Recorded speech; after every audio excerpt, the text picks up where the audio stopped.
A continuación, Jonathan Arca y Alejandra Griffini presentan al artista entrevistado.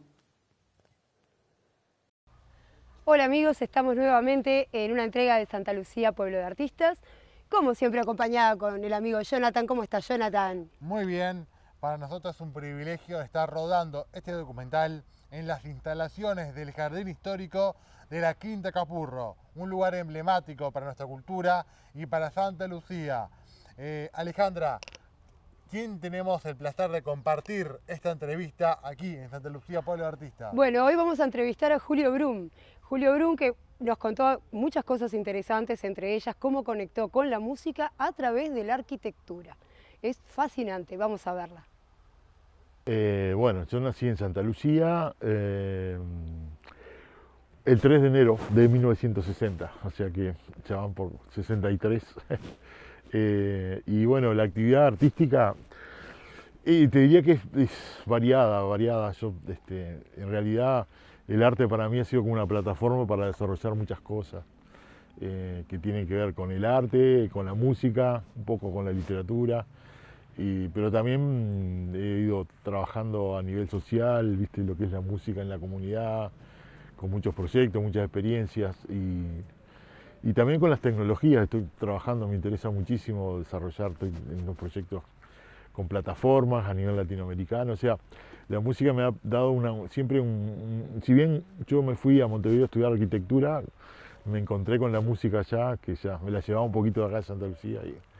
Y bueno, y ahí empecé como en una época muy complicada del Uruguay, en la dictadura, me vinculé al Taller Uruguayo de Música Popular, el TUM, y ahí fue como me metí en el mundo de la música y terminé trabajando barrialmente en 6, 7 años, me fui de Montevideo, aprendí muchísimo con trabajos sociales que después me sirvieron para la vida y para el arte, ¿no?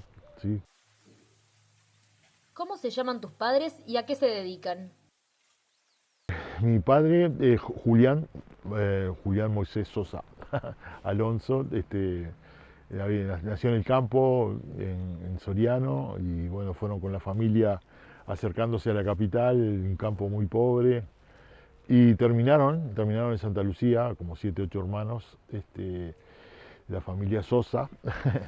Y bueno, mi padre era obrero de Conaprole, trabajaba en Conaprole toda su vida, te diré, hasta que terminó de ayudante de veterinario, yendo mucho al campo. Yo me crié, aprendí a manejar en el Land Rover de Conaprole.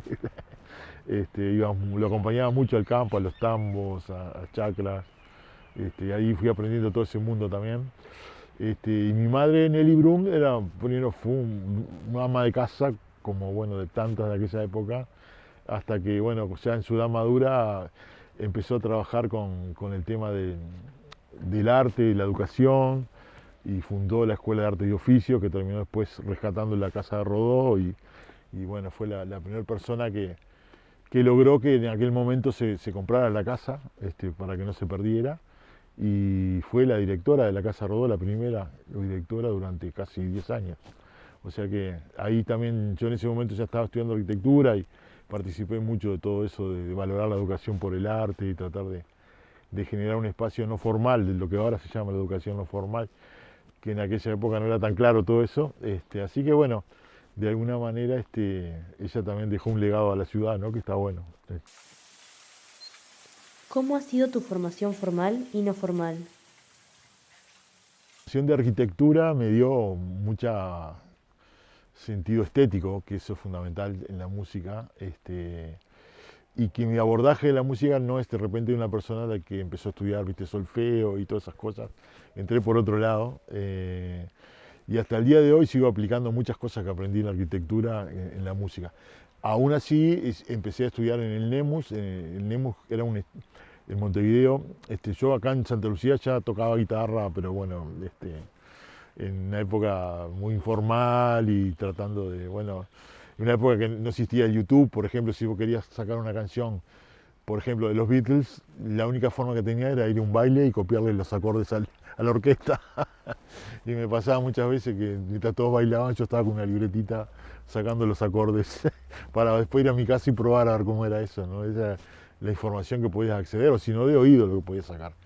Y o sea que no entré formalmente en la música, sino que entré por el lado, digamos, lo que podría llamarse la música popular. Y después en Montevideo sí, ya empecé a estudiar con Rubén Olivera, que fue una de las primeras personas que me planteó el mundo de la música. Ahí sí empecé a estudiar más guitarra, solfeo, bueno. Y en el NEMUS, que era un instituto que había fundado Biglietti antes de irse exiliado.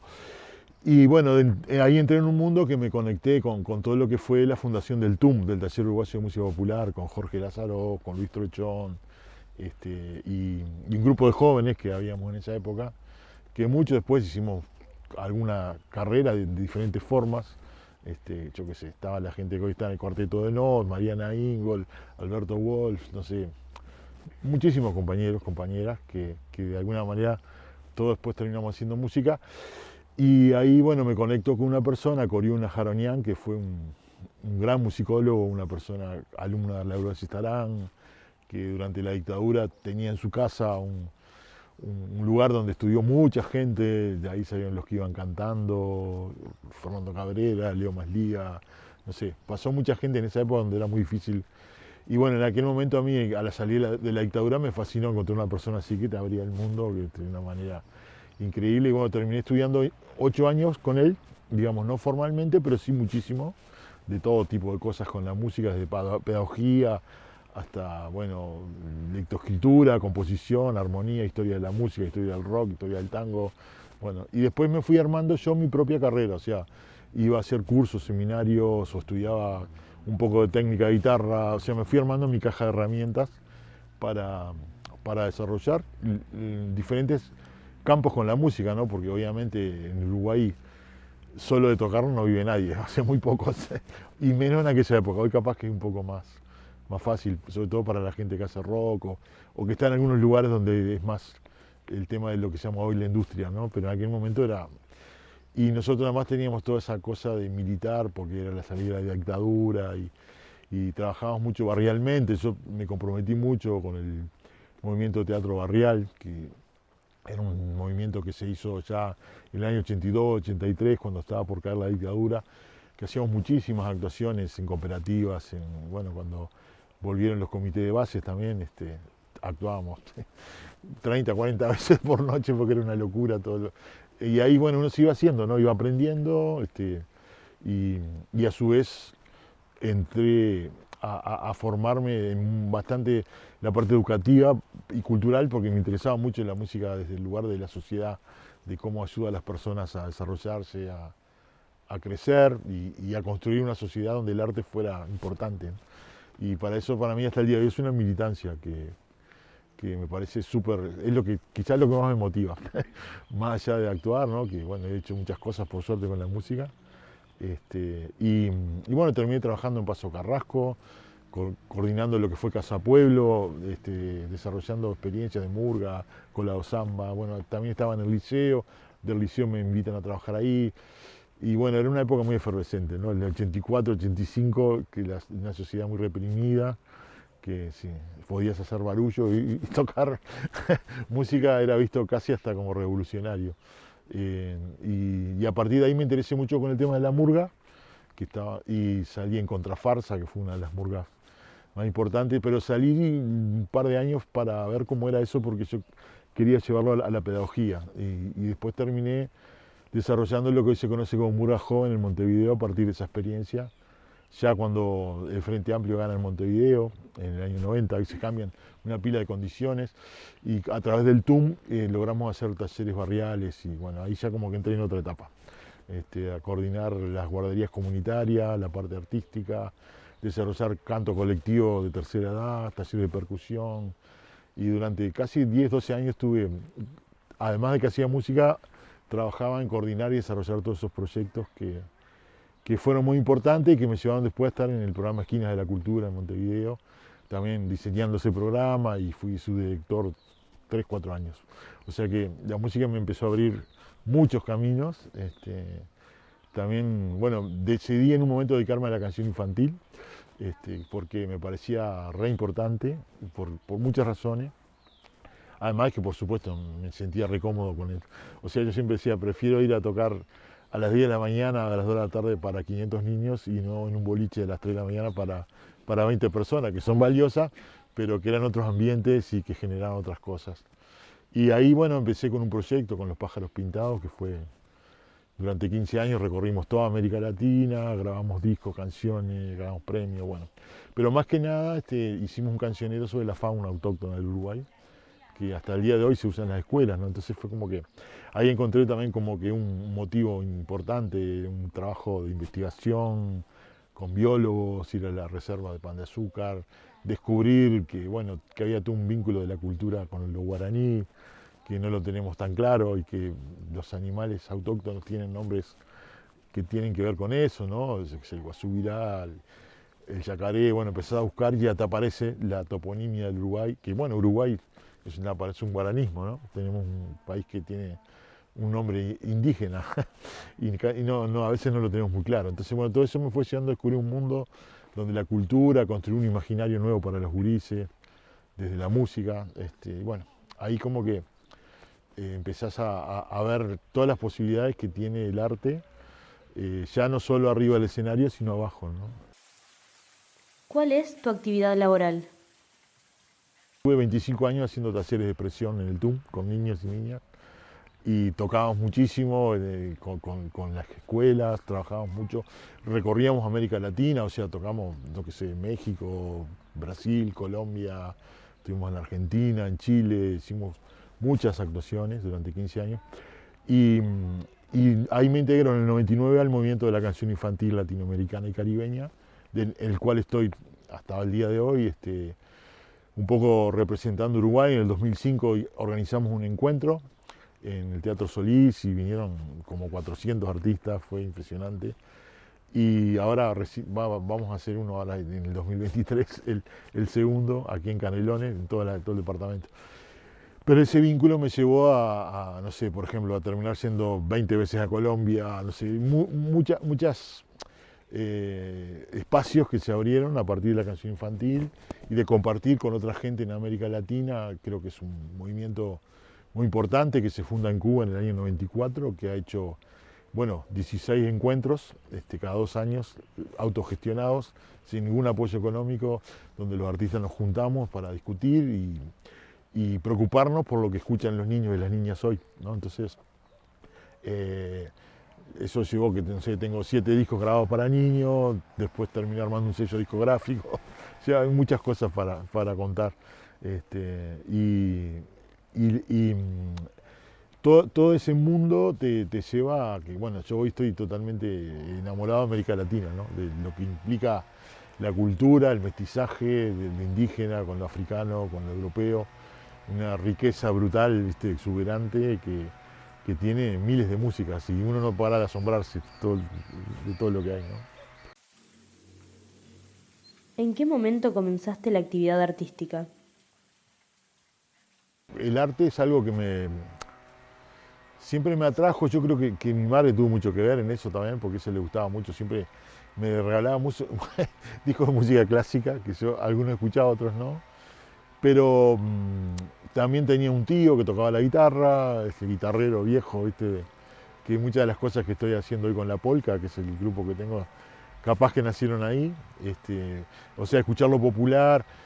Bueno, y obviamente que los Beatles a mí me marcaron muchísimo. Descubrir los Beatles fue como wow, que yo tenía 10, 11 años y te diría que yo trabajaba repartiendo pan aquí desde los 12, 13 años y me levantaba muy temprano, trabajaba, volvía como a las 12 y iba al liceo a las 4 de la tarde. Entonces me dormía una siesta y antes de ir al liceo me escuchaba un disco de los Beatles todos los días.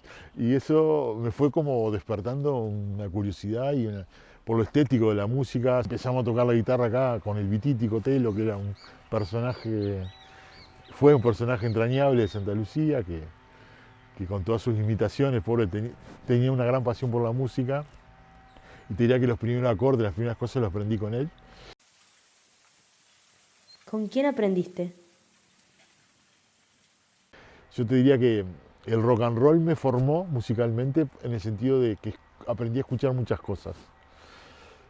Pero los valores musicales que después encontré sobre todo en fue la generación de los 60, de los músicos uruguayos. ¿Cómo es tu proceso creativo?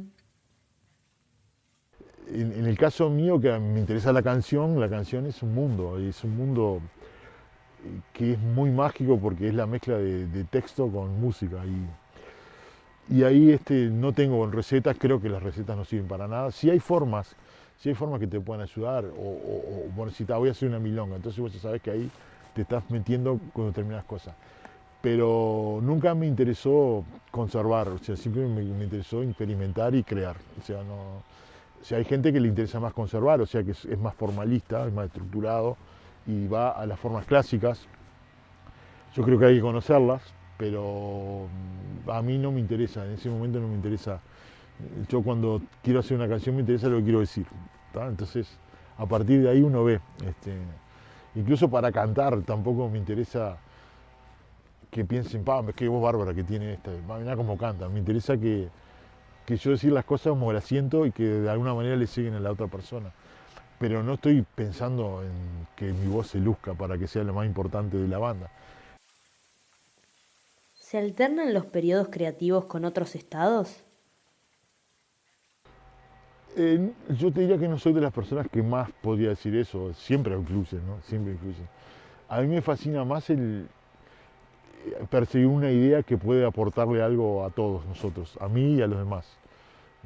Capaz que es más frío eso, pero no sé, ¿viste? Por ejemplo, descubrí que el nombre guaraní del río Santa Lucía era Araicuaí, ¿viste? Entonces me obsesioné qué quería decir Araicuaí, ¿viste? Porque para mí había una canción escondida ahí adentro, ¿viste? Entonces, eso no tiene que ver con un estado de ánimo, tiene que ver con decir, bueno, mirá qué bueno si todos en Santa Lucía sabemos que el nombre del río también había un nombre guaraní y que sabemos lo que quiere decir.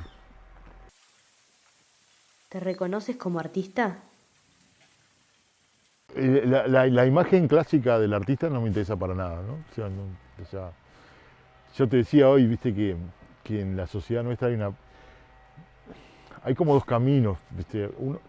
Yo creo que sí, el artista ese que es como loco, ¿viste? El extraño, como te dice, claro, sos músico, entonces tenés que ser borracho e informal, porque entonces... Y eso es un estereotipo que tiene que ver con eso, con neutralizar a la persona ¿no? Que los artistas creo que tenemos una forma diferente de ver el mundo, nada más, pero no es mejor ni peor, o sea, es una parte de la vida y a mí me gusta pensarme más como una persona que vive y ejerce el lenguaje artístico, pero el artista en general, tal cual lo tenemos instalado en el inconsciente, no me interesa mucho. No me interesa mucho. Incluso es una imagen que sirve para fomentar el mercado, ¿no? O sea, que vos tenés que admirar a alguien y tenés que comprarle. Y en realidad ese alguien es alguien más que canta y sube ahí, ¿viste? Y podría ser otro. Entonces a mí me interesa más pensarme que el arte es algo colectivo, en el que todos participamos, que unos podemos tener una visión o de repente más facilidad para hacer algunas cosas, pero no me interesa el arte competitivo, ni quién es el mejor, ni quién vas a ganar el mejor premio, porque eso es una estupidez muy grande y no aporta nada. Entonces, si soy un artista, me gustaría ser alguien que invite a que todos hagamos arte, que sea una celebración. Fue un placer haber compartido esta entrevista para Santa Lucía, Pueblo de Artistas. Alejandra. Bueno, nos encontramos en una próxima entrega. Muchas gracias por disfrutarlo con nosotros. Esperamos que haya sido de su agrado. Jonathan, un gusto, como siempre. Y hasta la próxima edición.